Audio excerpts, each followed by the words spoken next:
synergy, a gel to that old song, because now it's like I said, I have a smile from ear to ear knowing that story. That's how that kind of came to be. Awesome job. Thank you, man. Again, I think it's youth and showing up and feeling like, well, of course this is collaboration. You've hired me for this, and I hope my input will be valued, and it always was. I don't have any unkind words to say about Sega. They were so kind, and to get directed by another actor, by Rouge. Fun fact about that, especially when you play Adventure 2, every single one of us, we always recorded in a studio by ourselves, isolated, except for Lonnie, because she was our director. So people always will say, wait a second, is something going on with Knuckles and Rouge? There's this chemistry between them. And what you're feeling is her going, you know what, I haven't done my lines yet. Let me just hop in the booth with you. And when you have the great Lonnie Manila, 2 feet away from you, and she's, digging at you, and you're looking at her eyes, and you're going to dig back, or she's going to flirt with you, and you go, yeah, let's do that. You feel that electricity of us being in the moment. And there's chemistry there. Yeah. You said you're a singer. Yeah. Yes, and you're still singing to this day? Yeah. What kind of music do you sing? Now, really, jazz. Oh, jazz nice. is my thing. Yeah. Yes. So I just released my third album, a jazz Christmas album, and it's all covers of familiar and some not familiar Christmas songs, but I wanted to record it like Sinatra, like Nat King Cole. I sang with the band. We did no more than 2 or 3 takes. All of my vocals are with the band because I wanted to capture what we were doing in the moment. And how? When did you start singing? Was that before the voice acting? Yeah. I started as a singer and did a lot of commercial work and on-camera work, and then the voiceover. I did a lot of voiceovers, but my first breakthrough voiceover was Knuckles, for sure. Oh, wow. Yeah. I was reading online as far as your music is concerned, and I kind of briefly touched on it when we were talking earlier, and some fans are probably, their brain is about to melt. The idea that Knuckles has a song out there with Miss Peggy Bundy. You did a song with Katie Seagal. I did. She was, talk about another cool cat. She's just so kind and gentle and a great singer. My first album, self-titled, my Scott Dreier, I wasn't sure if I would make a lot of albums. I wasn't sure what my recording career would be like, and so I kind of did everything. It was a buffet of everything from pop to Broadway to big band to jazz. I wanted to kind of touch on everything. And a big part of my career, I did a show called Little Shop of Horrors. I've done 27 productions as this character Seymour, and the iconic song from that is Suddenly Seymour. And so my first album, I always want to give back with my music, and we raised money for the Susan G. Komen Breast Cancer Foundation. Both my mom, aunt, and grandmother were all going through breast cancer at the time, so I wanted to give back, and I wanted to bring in a celebrity to do a duet with me to raise money and to sell some more of the albums to help and to be a man's voice on a cause that's primarily fought by women, right? Yeah. And immediately I thought about Katie, and I thought, gosh, her voice is so cool and she has such a rock edge to it. I think that will give the song something different. It will make me sing it differently than I sing it in the show, and it was magical. She doesn't read music. She showed up that day. We taught her the song, and she did it in 2 takes with me, and it was electrifying to be across the way from the great Katie Seagal. On your table, you told me that you commission artwork from fans for Knuckles, and that people would buy them, and that's the stuff you're autographing. I bet that fans would love the idea to come in and look at your table and see a picture of Knuckles with Leela from Futurama. I would love that. I would love that. I would love that. That script written. I'd love to do that. Right? Those two. Imagine feel that. Yeah, like we're doing boom. the DC crossover, right? There's Katie right there in you in cartoon format with Knuckles and Leela. That would be amazing. Yeah, agreed. Every fan would see that and be like, "Yep, that's the one I'm taking." Speaking of, do you have a dream role for Knuckles that you would love to see Knuckles in? I'd love to have him have his own game. I think that would be like really, really cool. And I've always said I'd love for there to be a Sonic Adventure 3 and to bring us all back, because we're, people will always come up and go, oh my gosh, you still do the voices, and it's like, of course we still do the voices. We created these. Yeah. They live, like Knuckles will live in my body until there's not breath in my body. So that we would love to do an Adventure 3, and we also all want to be cameos in that movie. Just like alternate universe. Yeah. The fans want it. They keep asking us, and it would be nice, not just us, but everyone that's been a part of this incredible franchise and world. I think the fans would lose their minds if everybody had some kind of a moment. I've always wanted to do an alternate universe with Knuckles, but I'll tell you, if they didn't want to do that, I would do my first line that I've now said a couple times. I would be Knuckles' dad. I would have him go, "Hey Pops, where you been?" I would say, "Hey kid, long time no see. Must have got caught in the mud." Right? Everybody would lose their minds. We'd be done, right? Was there an inspiration for the voice? Is there somewhere you were pulling from to kind of have it in your mind? Is like, oh, this is kind of how I picture him to sound? That's a great question. The truth is we had they didn't give us a lot. So I remember having 3 different pictures of Knuckles taped to the walls of the booth. And then we had this little, like 3 lines of description talking about him protecting the Master Emerald, him being a loner, him being very loyal, having heart and soul, and getting very hot-headed, when he was protecting the Emerald. So all of those, whenever I play a part, I look at the adjectives as like little clues of how I'm going to play the character. And so that's kind of why I fought for the lows, the opposite. If I wanted to have heart and soul, that's the opposite of yelling, right? That's having a quietness to counterbalance those yelling. And then we also had to add in that Ryan and I, because we looked and sounded like each other, we had to stay out of each other's vocal lane. Right? Yeah. And so my biggest direction, they would always record me first thing in the morning, so I would have that low morning voice. And if I got excited, as everybody gets excited, your voice gets higher and you do this. And if I ever got a little too high, Lonnie would just lean into the mic and she'd say, "Ryan, you're getting a little close to Ryan territory, right?" Okay. And that would make me bring everything back down to the time for a knuckle sandwich. Everything would come from my gut. But I think it was the combination of staying away from Ryan and just really thinking of what heart and soul and loyal, and just really, when I looked at him, I was like, that looks like the coolest cat in town. Like, I just, visually, he looked like that. And so I wanted the opposite of yelling, for sure. But those few lines, it's weird. Right. It really informed me, because if you think about it, Adventure 2, super secretive. We never saw the lines until they were put in front of us in the booth.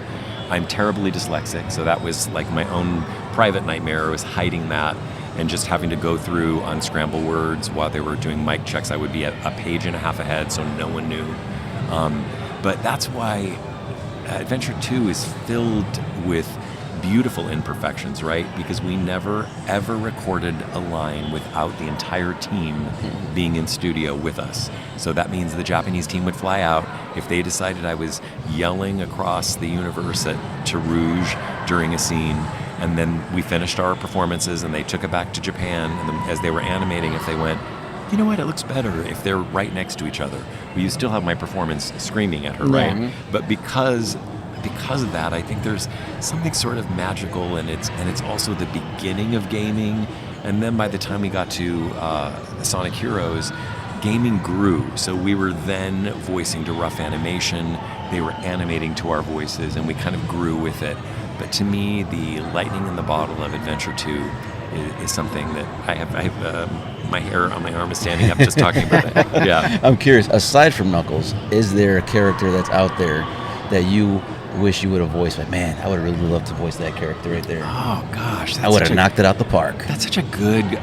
You know, I've also played a lot of evil characters, and there's something very like therapeutic about that because I consider myself pretty kind and kind-hearted, and there's something great about playing like we play villains in wrestling all the time. We get you. We get you. Yeah. So it would be fun to do like an Eggman, or it would be fun to do to play a villainous character, and I feel like I've done a lot of that in my like TV work, even like Sweet Life on Deck, Disney Channel, like playing these characters that are not very kind. There's something sort of the darkness of that also.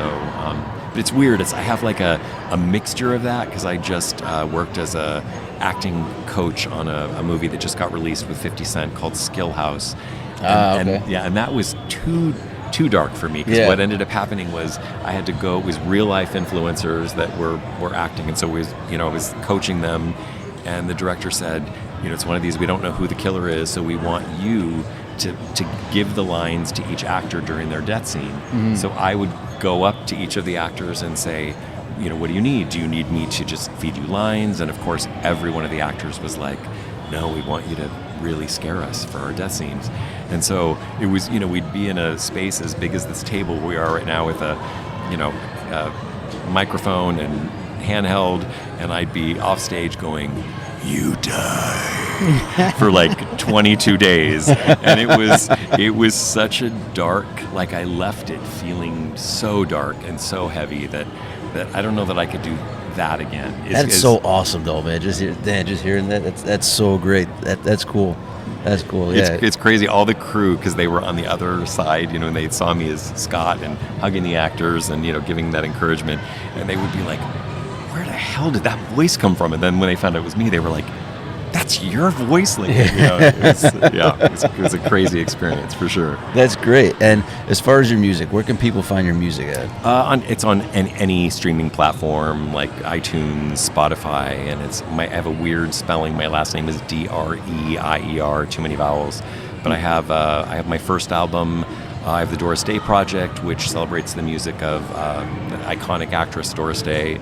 I do everything from a 17-piece band, big band, down to just simple piano during that. And part of the proceeds to that go to the Doris Day Animal Foundation.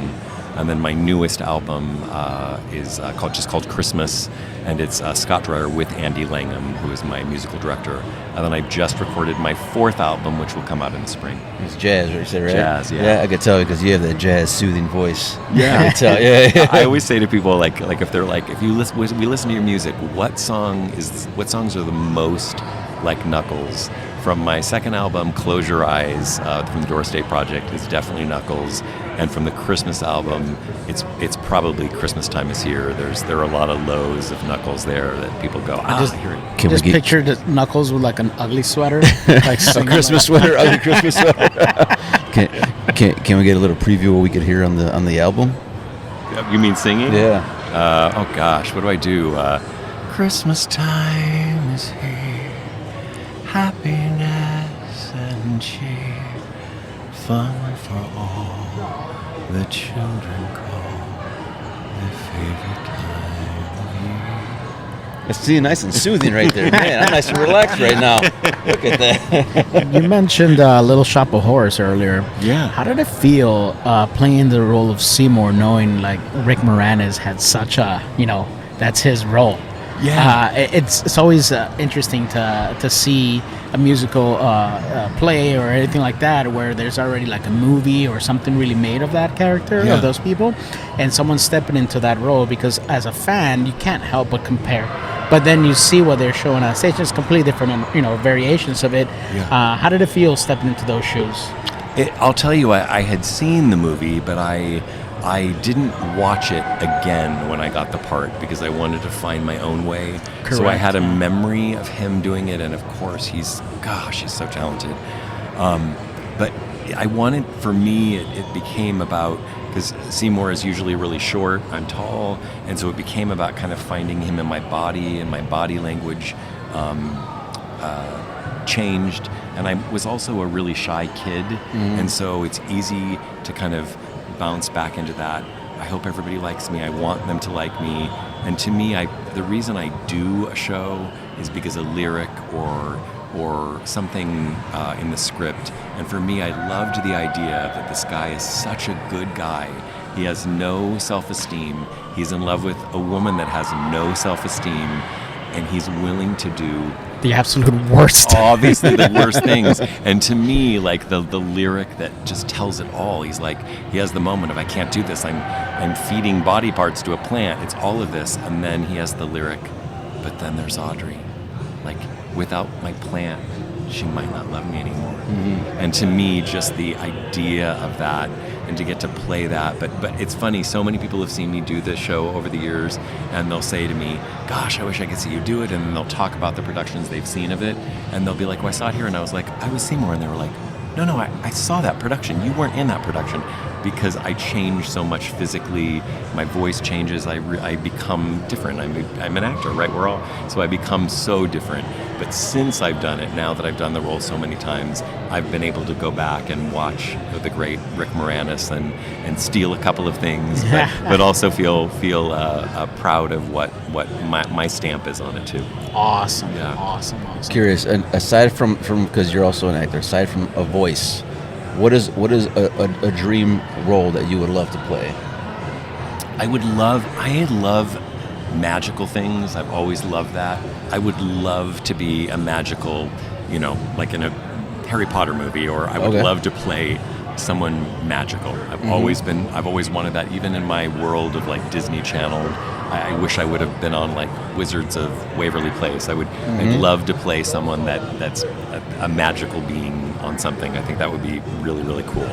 Well, hopefully we get to see you on that down the road. Yeah, hopefully. I would love it. And my other thing is I'd love a reunion doing something different with Ryan and David with Sonic and Shadow. I'd love there to be a reunion of the three of us creating some kind of artistry today. Something different. Yeah. Yeah. I mean, look at how they're recreating all the old movies and games now.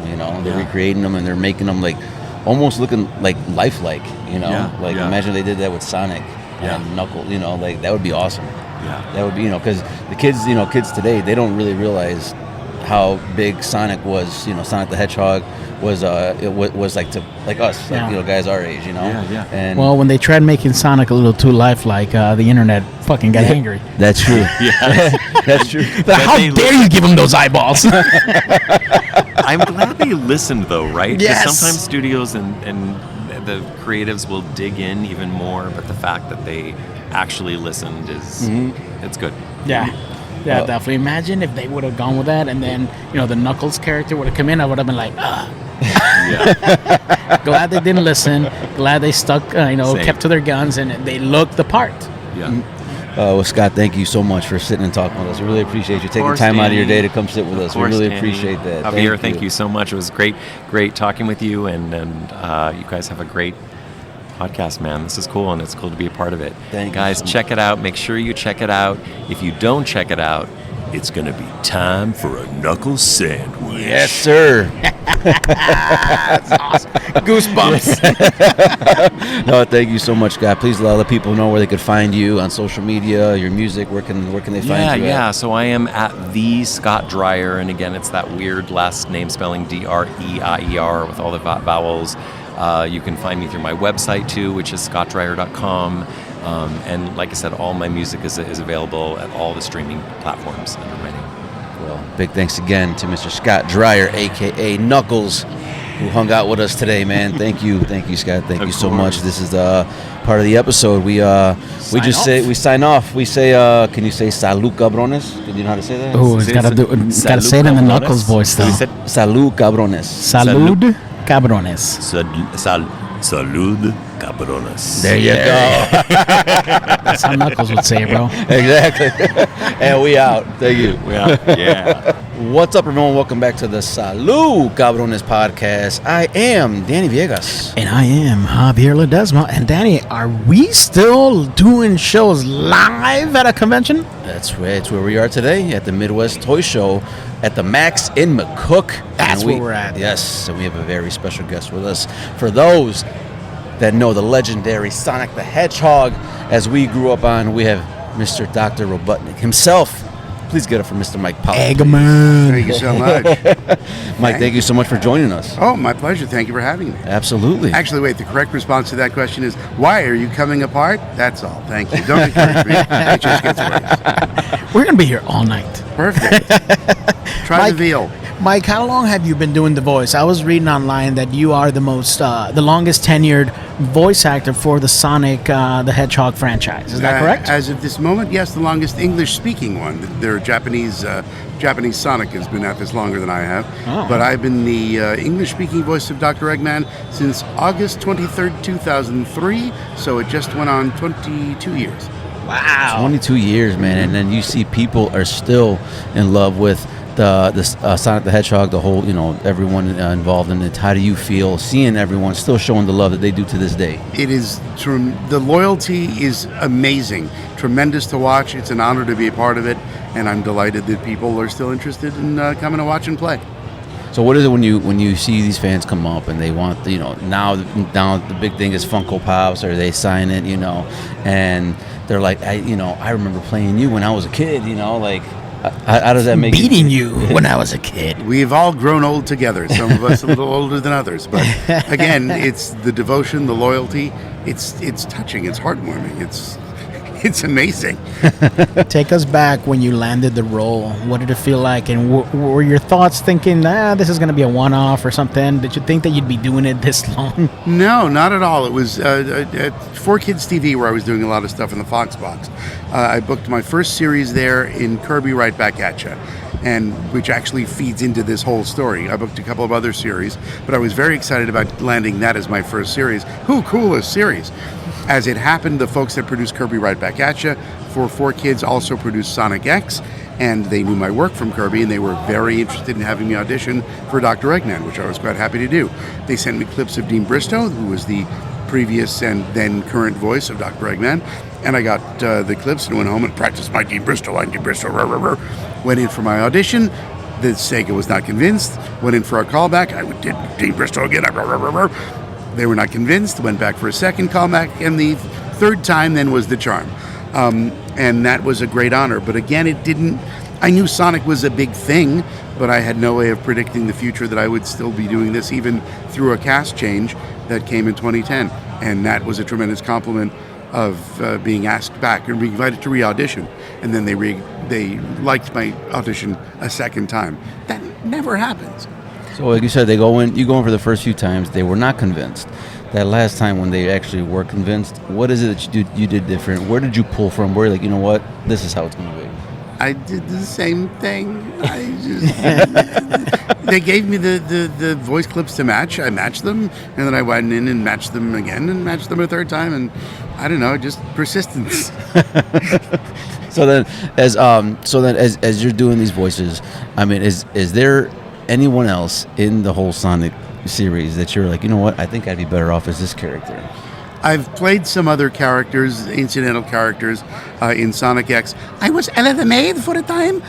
In Sonic Boom, I was the mayor of the unnamed village, and I was Fastidious Beaver, the librarian. But as far as the main characters, no. Everyone else, being of a certain age myself, everyone else is a lot younger, so the younger people should be playing younger characters. But I'm quite happy aging into Dr. Eggman as I have. What does it feel like when you're out there, you're doing your lines and, you're going through the motions, and then you finally see the final product, being played on screen, so to speak, and you're hearing your voice in this video game world. What does that feel like? How surreal is that thought? Because most actors, they're out there, they're going to go see themselves on a TV show, on a movie, or whatever it is, and you're out there being immortalized forever in one of the best-selling video games of all time. It never gets old, and all the voiceover stuff that I do, whether it's a game or a cartoon or a commercial, hearing myself back on the radio or on the internet stream is still really cool. I show up in podcasts occasionally, and I'm listening to, hey, that sounds so, oh, it's me!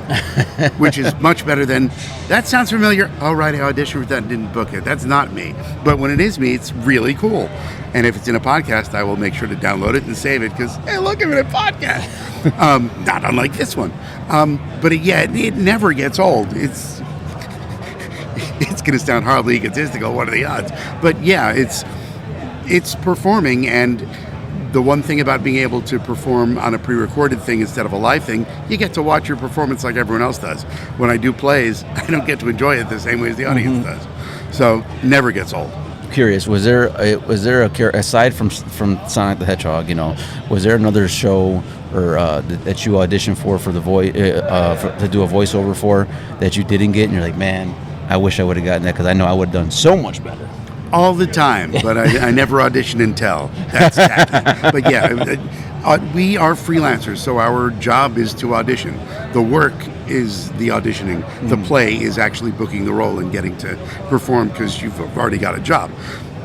So yeah, I am auditioning constantly, and just like every actor, the odds are always against me. Absolutely. Because I'm competing against several people just as talented as I am, possibly even more so. And just like with any job, the best person gets the job. Just on the short time that we've been on here for the show, you've given us a little bit of a range where you've given us a couple other their voices. In your repertoire, how many voices do you think are in there? Because as you're talking, I'm also getting a little bit of a Mark Hamill vibe from the Joker. Probably. Well, it's again, age has taken its toll. We're all aging, and as the instrument is used, and as the instrument is possibly abused with the yelling, the raspiness is sometimes a little more unintentional than otherwise. There's probably about 100 different voices. I haven't cataloged them. But it's also a situation of shades of difference. Take a voice, put a dialect on top of it, an accent, it becomes a different character, but the base voice is the same. So we have it in the maid who is up here, but she's also if I take out the accent, it's possibly a different voice. And with Dr. Eggman, I can take Dr. Eggman and possibly make him somebody from out of town. Hello, Governor, how are you? So, shades of difference. Interesting. Now, you said you haven't cataloged them. How many times have you ordered a pizza? And when, today it's going to be Eggman ordering it. I don't like to cause that type of scene, but I have in the wild.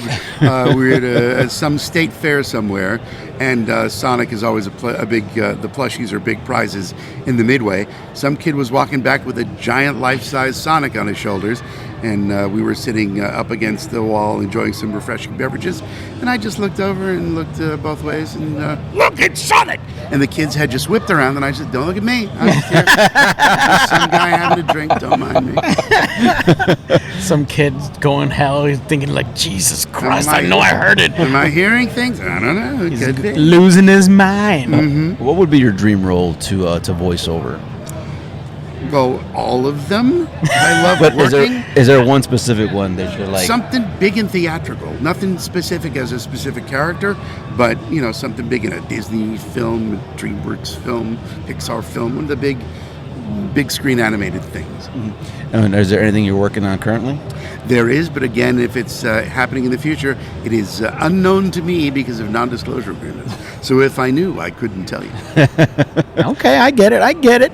I mentioned that you have a little bit of a weird grasp that reminds me of Mark Hamill. Have you thought about the idea of what you would sound like the Joker? Well, it would probably be something very, very annoyingly loud. I freaking love that.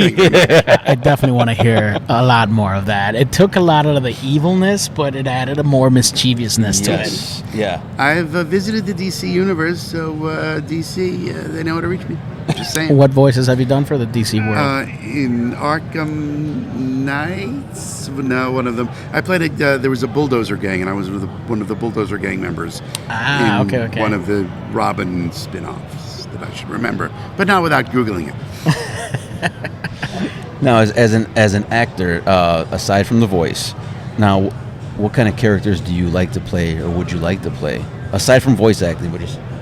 I like characters that make me laugh when I'm doing any of the voices, like Meat from Ultimate Muscle, a big New York truck driver in a little man's body, wearing a diaper, don't ask. Those voices just make me laugh, but on the stage, I'm a full-service actor. I'll do comedy, I'll do tragedy. It's harder to memorize lines at my age now, being on stage. I've learned did an off-Broadway show a couple years ago, and I don't believe there was a flawless performance among them. But still, the challenge is wonderful, and with enough rehearsal so that the lines get cemented in my head. Comedy, tragedy, anything in between, you name it, I'm there. Now, as you're playing Dr. Robotnik, right? Now, is there stuff that that you're watching on TV, or maybe something you came across on TV with an actor or a voice or something? And you're like, you know what? I think Dr. Robotnik needs a little bit of this. Maybe I can add a little bit of this to him, just based off that influence. I actually those are the recommendations that come from the directors, and I've gotten one early on when I started in Sonic X, because as I mentioned, I started as a Dean Bristol sound-alike, and that lasted for the first few episodes until the director and producer came to me and said, we want to take a little inspiration from Martin Short's Jiminy Glick character, who starts up way up high and then goes way down low. So we can add a little Pekin Valley situation for comedy. So since then, Dr. Eggman has had much more of a much higher thing and a much more lower thing. So there's a little Jiminy Glick in Dr. Was there ever a moment where you were given a note for Dr. Robotnik and you kind of went against it, but no, I don't feel this is what he is. I feel he's more this. Yeah, they let me play. We'll usually do 2 or 3 takes of a line, and if they find something they like, they will select what I hope is the right one, the one that I agree with. But yeah, I'll do some ad-libbing and stuff, but the final choice is always up to the director and the producer, so you may never hear the ad-lib. It ends up on the proverbial cutting room floor, which in the digital age is not really a thing, so I guess it ends up in the trash file. But yeah, I will audition, I will ad-lib, and sometimes they'll agree with me.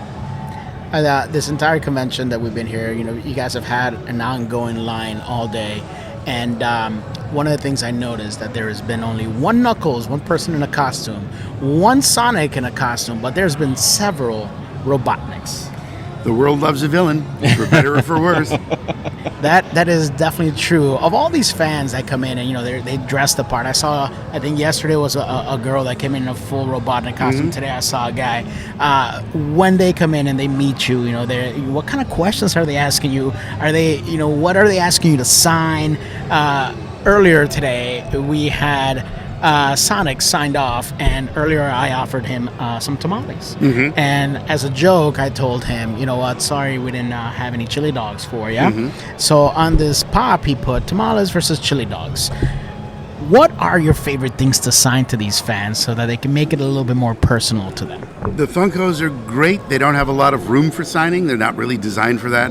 Hey, Funko, if you're listening, lots of white space and nice, solid services. But people bring their favorite quotes. I have a list of favorite quotes. But the classic, I hate that hedgehog. What happened to my mustache? Whatever quote you like, if it'll fit and I can make it legible and my pens don't betray me and start spewing ink everywhere, I will happily take your requests for a small fee. Is there a picture out on the world somewhere, maybe on the internet, that people can find, or in your personal file somewhere where you're dressed as Dr. Robotnik?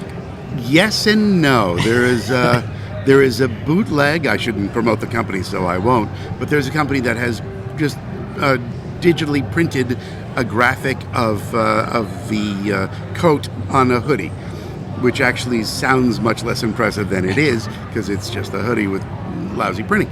But I saw them online. I said, yeah, I should get that. And there is a picture of me dejectedly wearing it, just with a hoodie over my face, with my head hung down, saying, this is somewhat embarrassing. Not the costume itself. If it was a full 3D costume with accessories sewn on, but this is just printed on a hoodie. All right. Just didn't do it for you, huh? It's like the tuxedo T-shirt. It's like, nice try. It doesn't really work. All right. Where would you like to see the whole Sonic franchise go to next? I'd say the big screen. It's been to the big screen without me. I'm not holding a grudge. Thank you very much. A theme park would be cool. Ooh, that'd be nice. They have had rides at individual little theme parks, but there's not been a Sonic Land World place. Mario just had his big deal. I think Sonic is next. Mm-hmm. Yeah, so a world with perhaps costume characters, and if there was a roving costume character, I would not mind stepping inside the suit and providing some real live role play improv dialogue. Have you seen that? I think it's in Disneyland or Universal Studios. I'm sorry. There's a guy in a Megatron costume that just continuously roasts people as they walk by. I just pictured you in a full-on Robotnik outfit. They don't know it's you in there, and they're asking, and Robotnik is just tearing into them. I think that would be amazing. It could happen. So yeah, should it happen? Yes, I will. Well, Mike, thank you so much for coming and taking the time to sit with us, man. We really appreciate that. My pleasure. Thank you so much for having me. Before we head up out of here, please let everyone know where they can find you, your social medias, how can they get in touch with you? Sure. It's a Mike is the easiest place in most places. It's a Mike.com is my website. It's a Mike on X, Mike.Pollock on Instagram and Facebook. No, it's a Mike on Facebook, Mike.Pollock on Instagram, and find me. Perfect. Well, thank you to Dr. Robotnik for coming and hanging out with us. Mike Pollock, thank you so much for coming and hanging out with us here. We usually sign off by saying, Salud, cabrones. Can you say that? Can Robotnik say that? I suppose you can if he uses the right dialect. Salud, cabrones! There you go. There we go. We out. Thank y'all. What's up, everyone? Welcome back to the Salud Cabrones podcast. I am Danny Viegas. I am Javier Ledesma. Danny, what's that noise we hear in the background today? Man, it sounds like a volleyball game or something going on because we are coming to you live from the Midwest Toy Show at the Max. And we have a very, very special guest with us. Legendary. For those that grew up on Sonic the Hedgehog, I know me and Javier did. Legendary, the voice of Sonic, Mr. Ryan Drummond. Thank you so much for joining us, Ryan. Of course. Thanks for letting me live in your head since you were a kid. Sorry we don't have any chili dogs here for you today. That's okay. I had a killer tamale. Thanks. For Yeah. We did get Sonic and Knuckles some tamales this morning, Danny. Yeah, we sure did. But no, like we were talking about earlier with Scott. I mean, Sonic the Hedgehog, man, legendary, Sega Genesis. One of our first game consoles, and still to this day, how legendary Sonic is, man. How is that for you? Yeah, I would gather even more so now. Yes, because of the feature films and everyone kind of revisiting the franchise. I got so many people that come up at conventions just like this, and they're just like, yeah, I used to play the games, and then then life happened, and I kind of went away from it. But then I saw the movie, and then I was like, oh, I used to love that game, and so I'm back playing the games, and there's different ways to play it now. A lot of these little kids, they don't have a platform necessarily, but they're playing the games on Steam. Mm-hmm. Yep. They've got there's just different ways to do it now. It's not. You don't have to go to an actual store and buy a disc or buy a thing anymore. You can download it in a second, and it's just. It's kind of made the games kind of boom again. Mm-hmm. And it's crazy, like you say, man. But back then, I always said the big game console, the big games, the disc, whatever. And now, like you said, how easy it is, like at your fingertips, just to play these games. Sometimes you just download them on your phone. That's Yeah, it, absolutely. I know I do. Yeah, because they had what was it? That Temple Run. That they had a version of it for Sonic, and I'm like, well, I'm not gonna play Temple Run. I'm definitely gonna play the Sonic one. Exactly. It's Dash maybe, or what is it called? Sonic Dash. Yeah. And how did that come about for you, playing the voice of Sonic? How did that audition process go for you? Yeah, I was actually working at a company in Southern California called Lightspan Partnership, and they made educational software for kids. And they had hired me to do a video game for them, and I was doing the voice of a turtle for that game, and I was teaching kids how to multiply. It was like a math skills game that they were making. And this is kind of how it happens in the business, or in any business for that matter, is that the guy who ran that studio knew a casting director who knew someone at Sega. And so the word kind of got out from this Sega guy to the casting director, hey, we're going to put out our brand new platform. It's going to be a big hit. It's called the Dreamcast, and we're going to revamp the whole Sonic franchise. And that casting director mentioned it to the guy I happened to be working for at that time. And that guy said, famously, he was like, hey, I'm working with this guy right now that does the voice of a turtle for me. I bet he could be a hedgehog for you. Mm-hmm. And so that's how I got invited to the audition. And then it was like me and probably 50 other guys or so. And they kind of gave us each a turn going into the booth and coming up with what we thought the voice of Sonic should sound like for the new Dreamcast era. And they didn't play anything for us. They didn't want us, listening to anything else. They didn't give us any direction. They were just like, what do you think Sonic should sound like? Ready, go. Mm-hmm. And so everybody kind of went in the booth one at a time and kind of gave what they thought Sonic should sound like. And I was the lucky one. They picked me. They were like, yeah, that's what we think Sonic should sound like too. And that was 27 years ago, and here we are talking about it. The voice that you did in that booth that day, is that eventually what ended up coming up to the video game, or did you tweak it? That is exactly the voice. Wow. Yeah. You hit it, huh? Yeah, and it was a weird thing, too, because I had not prepared a voice. I didn't know what Sonic should sound like. I had not heard the cartoon that Jaleel White had done. Mm-hmm. I didn't even know there was a cartoon until years later. So I just kind of looked at his picture, and I just started talking like I thought he would talk. And that's the one that they picked, and that's the same voice I've been using all this time. That's what I wanted to ask. When you looking at this picture, where are you pulling from in your head at that moment? Like, man, I think he's going to sound like this. 4 things. It was cool, blue, rebellious teenager. Mm-hmm. And that was basically it. And I just thought, okay, it would be high energy. It would be, he's a tiny little hedgehog. And I just kind of pulled all those things into what I thought, and that's the voice that kind of came out. Mm-hmm. I didn't really plan it; it just kind of came out that way. Mm-hmm. Scott was telling us that you guys were good friends before Sonic. Yeah, and then it's crazy that now both of you still friends, and both of you guys being pretty much attached to the hip now with Sonic and Knuckles. Yeah. Did you think that this would happen? Never. And I think Scott answers that differently. He always said, I knew we were part of something special. I knew it was going to be a big deal. I did not think that. They kind of told me when I got hired that it was for one game. Mm-hmm. And at the time, the lead in a video game, this is back in 98, 99, that's probably about 20,000 or 30,000 voice files to be the lead in a game, and now it's 200,000, 400,000, 300,000, whatever. But back then it took you about a week of 8-hour days for 5 days to record all the lines that you needed to be a lead in a video game. And I thought, okay, this is going to be 1 week of work. Mm-hmm. I really didn't think it would go further than that. And maybe that was just kind of the realist in me, but I didn't expect more than that. Yeah. And just the fact that it's followed me through my whole life and kind of changed everything about my life, I still can't believe it. Is there a voice role that you auditioned for that you didn't get that you're like, man, I knew I could have blew that out the water? Oh, all the time. All the time. In fact, it's funny, I'm watching television, I'm like, that sounds familiar. Oh, I auditioned for that. And I listened to who they picked, and I was like, nah, I would have done it different, But, not necessarily better, but at least different. Yeah, but I do hear stuff that I audition for quite often. Yeah.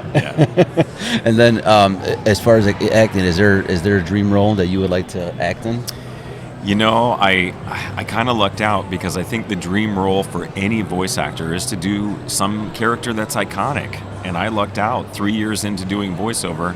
And 20-some years into my acting career, I booked an icon. Mm-hmm. And I think everybody wants that. Everybody wants to be, that Bart Simpson character or that Peter Griffin character or something that's known worldwide. And I really lucked out. I got to be Sonic the Hedgehog. Mm-hmm. Do you have kids? Yeah, I do. Yeah. And what do they say that their dad is Sonic? I mean, it's they probably say normal. No. Robotnik is my favorite. Right? They're like, come on, kid. I wouldn't say either of them is a big Sonic fan, but I do know that my younger son has used it as currency on the playground. Just my dad is Sonic, so that's gonna be my next question. My dad's a fireman. My dad's a surgeon. My dad's Sonic the Hedgehog. What now? Yeah. Step to that and see what you got. I was online looking at your profile and whatnot, and I saw that both your parents were actors as well. Yeah. So that's kind of how you family business, huh? Yeah, I grew up in that, and I didn't know until I was embarrassingly old, that you could do anything else, because I kind of thought that's what you did. Following your parents' footsteps. Huh? Yeah, exactly. My dad was a director of shows, and so he directed me in the first 10 shows I did, and my mom was a part-time actress, and so the whole family was, and my brother was into acting too at the time, and so it's that's just kind of what we did. It was just normal. It was normal life, and so I just kind of kept going with it. Everybody else kind of stopped doing it or kind of dabbled in it throughout the years, but I loved it from day one. So I just went forward and did shows through my whole childhood, and did all the shows in high school. Went to college, got my theater arts degree, did shows in college, and when I got out of college, I was like, move to California and start doing more shows. And so that's what I did. I was reading that one of your first roles was Baywatch. Oh, Is that correct? That was the show that actually got me my union card in television. Yeah, Nice. was Baywatch. Did you get the bathing suit? Did you get the red one? Luckily, I got to wear a green suit. That David Hasselhoff actually complimented me on my suit, and it was kind of funny because it was supposed to be kind of garish and kind of a parody of a suit. It was bright green, and I think I had a blue shirt underneath it. And I remember Hasselhoff looking at me and said, "Nice suit." And I was like, "Thanks." You said Knight Rider just gave me a compliment. That's right. you said your dad he directed the first 10 episodes of a show you were on. Well, it was theater, actually. Oh, theater. Yeah. Okay. So we did musicals as kids, and he directed all of them. Mm-hmm. Yeah. Curious, what is the advice that your parents gave you? Them being in the industry, what is the advice they're giving you when you're first breaking in? My dad gave me probably the best advice that I ever got as an actor, and I've passed it on to many people throughout the years, is that he said, in every audience that you perform for, there's someone in that audience who is seeing their very first show, and there's someone who's seeing their very last show. Mm-hmm. So do the show for those two people, and everyone else gets to come along for the ride. And so he kind of taught me that, like, every performance or every time you get up to act or do something or perform for people, it's important because of those two people, that first impression and that person who is seeing the very last thing they're ever going to see. Mm-hmm. So you can never phone it in. Right. It's always 100%. It's always A+. It's always your absolute best that you can do on that day. Yeah. And I've carried that with me throughout my whole life, and I think it's served me well. I think because I've seen colleagues in the acting industry who are just like, "Oh, I don't want to do this today," or "Man, I'm really tired," and I'm just like, "No, let's go, let's do this," you know. And I think it's really helped me to always be my best, because in the acting game, like any industry, I think there's always 20 people behind you wanting your job. Oh yeah. And as soon as you trip and fall, they're there. Oh, yeah. To take over for you. So you have to be perfect every time. Mm-hmm. Yeah. The hardest part is booking that job. Exactly. You know, that's the hardest part. Exactly. And that's the thing that I think a lot of professional actors don't learn until they're actually in it, is that your job as an actor is to audition. Mm-hmm. It's not to perform. It's not to do the thing. It's to audition for the thing. Yes. And auditioning is what you do day in and day out, over and over and over and over again.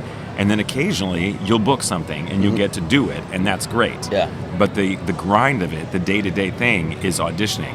And so whenever I meet an actor who's just like, "Oh, I love acting, that's what I want to do, but oh, I hate auditioning," I'm like, that makes about as much sense as like a veterinarian going, "Oh man, I love veterinary school, but man, I hate animals." It doesn't make any sense, because that's what you do, you know? Yeah, because I've been acting for about 10 years now. Yeah. And yeah, well, when they started doing all the auditions through Zoom, right? You know, I found that more difficult. That I didn't like. I prefer to audition in front of the casting director. 100%. Yeah. Zoom is. I mean, just like anything, like a meeting over Zoom, deadly. Yeah. A meeting in person, not as bad. Mm-hmm. You know, auditions, same thing. You know, then the kids that had to go to school over Zoom, their attention spans just like dwindled and withered away and died, because it's like you're not looking at a human being, you're looking at a screen, a little tiny screen on a little tiny laptop that the school gave you, and it's just it's awful over everything over video now. Yes, it really is. I know, like when my daughters were going through the school through Zoom, and just seeing like their faces, they're just like so out of it. Like, so out of it. Yes, and it was terrible. And like even now, when like I said, I do the auditions through Zoom, now you're just recording them and sending them in, and then you get the call back and you're doing it in front of the casting director. Like they can't feel your presence. Exactly. They can't. Exactly. You know? And I think that's really part of it. Yes. Is like they want to see the skill that you bring to the audition, but they also want to see who you are as a person. Yeah. I've had these amazingly successful casting directors who are like, you know, they really just want to base it off of who's cool. Yeah. Like they don't even care as much about the talent. It's like, well, you have to be good at it.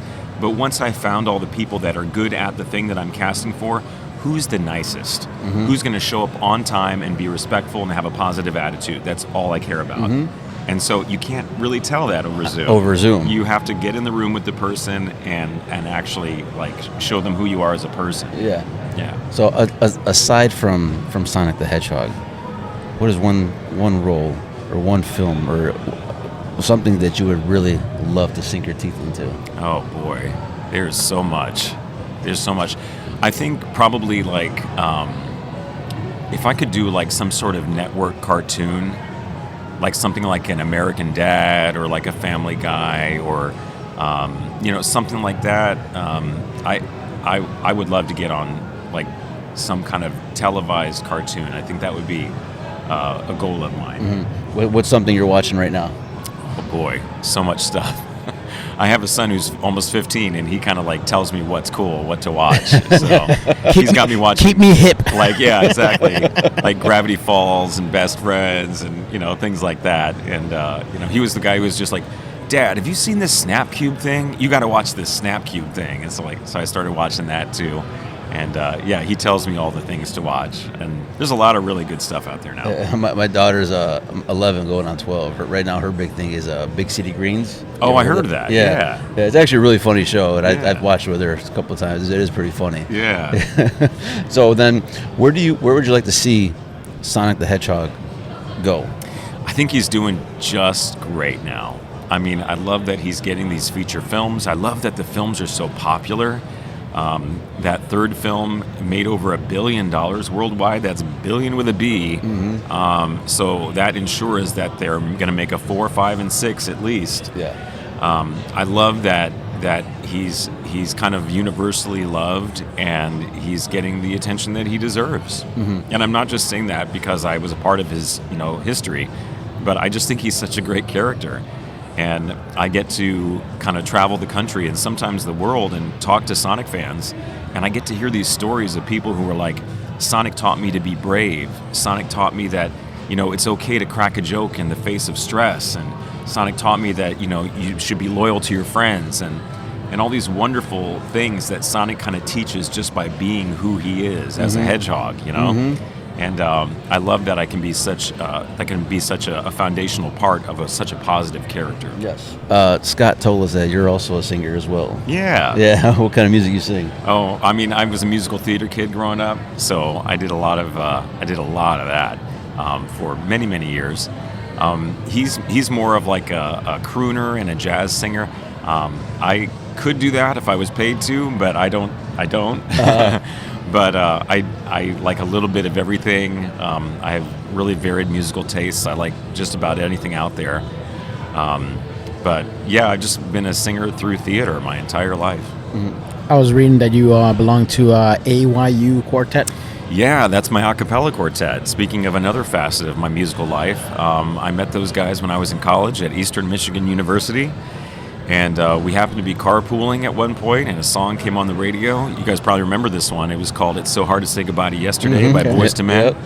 That song came on the radio, and the four of us just started singing to the radio, and out popped this 4-part harmony that we did not rehearse or plan on. And so we were just like, whoa, what happened right there? And so then one of the guys was like, the next day, he was like, you guys want to get together in a practice room in the music building and just kind of run through that song? And we were like, yeah, because something happened there. I don't know what it was, but we sounded really good together. And so we started rehearsing in that practice room, and a guy walked by, and he was like, hey, I love that song. There's this guy who has a retirement party, and we're going to show a slideshow of his career. Do you guys want to come to the party and like sing live over the slideshow, be like the soundtrack to the slideshow? And we were like, sure. And so we did, and he gave us $100, and we were like, we just got paid to sing a song. That was amazing. And then someone from that party was just like, hey, will you come to my party and sing at my party? And so then we just started learning more songs and getting invited to more things. And then like it just kind of snowballed, and all of a sudden we were singing at big shows, and we opened for Bill Cosby, and we opened for Soupy Sales, and we were singing at dinner theaters and corporate things, and that's all we did for like 5 years was sing a cappella. Wow. Yeah. Something that basically happened by accident, basically. Yeah, it was basically a happy accident. Are you still doing it to this day? Well, we kind of are. We're challenged by geography because 2 of us live in California but not close to each other, and then one of them lives in Michigan and one lives in Wisconsin. So we only get together every now and then. In fact, in 2 weeks, we're actually meeting together in Michigan, and we're going to sing sing for a while. No public performance. It's just kind of for us. Just hanging out. Just singing. hanging out. Yeah, there you go. Because those are my guys. It's like we were in the trenches singing together. Sometimes we had 10, 20 gigs in a week. I mean, we did so much singing together that we're kind of joined musically. Right. Yeah. You and your wife have a talent agency. Is that correct? We do. That's right. And it's a nice, nice nice little Ring pun. Agency. Nice little pun. I'm like, I know where he's going with that. Yeah. Well, it was kind of like, we had some other agencies and they were working just fine, but we kind of thought we want to do more of these and we want to. And if you sign with another agent, you might be one of 100 people that they're trying to book at different conventions and shows. And once we kind of learned the business and learned how it worked and how to get yourself booked at one, we were just like, we could just do this ourselves. We don't need to rely on somebody else to do it for us. And so we created the Gold Ring Agency, and we signed Scott Dreier, the voice of Knuckles the Echidna, and also David Humphrey, the original voice of Shadow the Hedgehog. And so now we're all represented by the Golden Ring Agency, and they book us for probably half the shows we do in a year. Wow, that's awesome. That's awesome, man. Well, hold on. Before you say goodbye, Danny, I saw a picture online, and I wanted to ask you about this. Uh-oh. There is a picture of you dressed as a clown online called Hiccup the Clown, and I gotta say, I hate clowns. It is a scary-looking clown. That movie, It messed me up when I was a kid. Yeah, and Hiccup is he's a little spooky.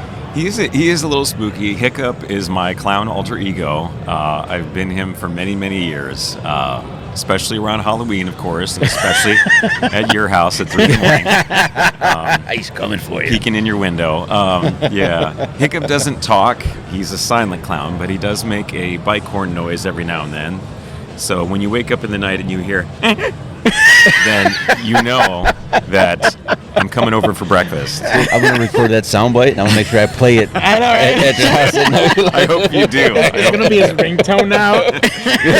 Just for you. Yeah. So speaking of IMDb, when you go to IMDb, for those, if you put my name into IMDb, you can see exactly what he's talking about, because we got to put our own picture in IMDb. You get to, upload your own photo, and I was just like, let's do a picture of Hiccup the Clown at the microphone. So I do a lot of voice work for the Halloween industry, and so I thought it would be fun to record a clown animatronic dressed as a clown. So that's what that picture is from. How does that sound go again? What gave birth to Hiccup? I just growing up doing theater, clowning is actually kind of a facet of theater. It's kind of tied to buffoonery, which is a kind of subgenre of it, and also the very famous commedia dell'arte, which is out of Italy, which is a clown genre that kind of has informed the modern circus clown, penned by Joseph Grimaldi. And so I took a lot of mime classes and a lot of clown classes growing up being an actor. And we were all inspired to create our own persona. And so this is starting back in the early 90s. I started cultivating the name Hiccup the Clown. I thought Hiccup was a great name for a clown because I thought hiccups, they can be annoying and they can be amusing. And I thought, that's my guy. So I was like, okay, Hiccup the Clown it is. And then just kind of refining what he looked like and what his actions were. And was he a good guy? Was he not a good guy? And the kind of puckish attitude that he has. And so I've used him many times out in public, just kind of running around doing fun things with people. The visual of Hiccup, when I saw him, it reminded me of maybe a clown that has a really great life, but that particular morning he woke up just a little cranky. We've all been there. Yes. Woke up on the wrong side of the bed that morning. Yeah, with a cigarette dangling out of his mouth, a cup of coffee. Yeah. Looking all run down, like. Oh, I can't wait to mess you up with that one. Oh, it's gonna be good. Yes, I can't wait to mess you up with that. It's gonna be great. No, Ryan, thank you so much for coming and hanging out with us. Of course, man. it's We a pleasure to hang out with you appreciate guys. that, man. Thank you so much. It means a lot to us. Yeah, you bet. Please let people know where they could find you, your social media. Yeah, I'm on. I've been on Twitter a long time, and I just recently, in the last 6 months, joined Instagram finally. So if you want to get on Instagram and look at, it's my name with the word Sonic in the middle, so it's at Ryan Sonic Drummond. There's a couple imposters on there, so don't go to their pages. But Ryan Sonic Drummond is where you find me on Instagram, and also on Twitter or X or whatever you call it. You can find me at Ryan the Drummond. So if you look at those things, I always put where I'm going to be at these different conventions, and I hope that everybody try to make my way around the country and meet everybody. And I hope you that you all who are hearing this keep an eye on my social media, and hopefully I'll come to a place near you and we can all hang out. Perfect. Thank you so much again to Ryan. Thank you again to Sonic for coming and hanging out with us. Ryan, this is a part of the podcast where we sign off by saying "Salud, cabrones." Can you do that in a Sonic voice? Yeah, I think I can do that. Sure. Okay, ready? Here we go. Salud, cabrones. Yeah. We out.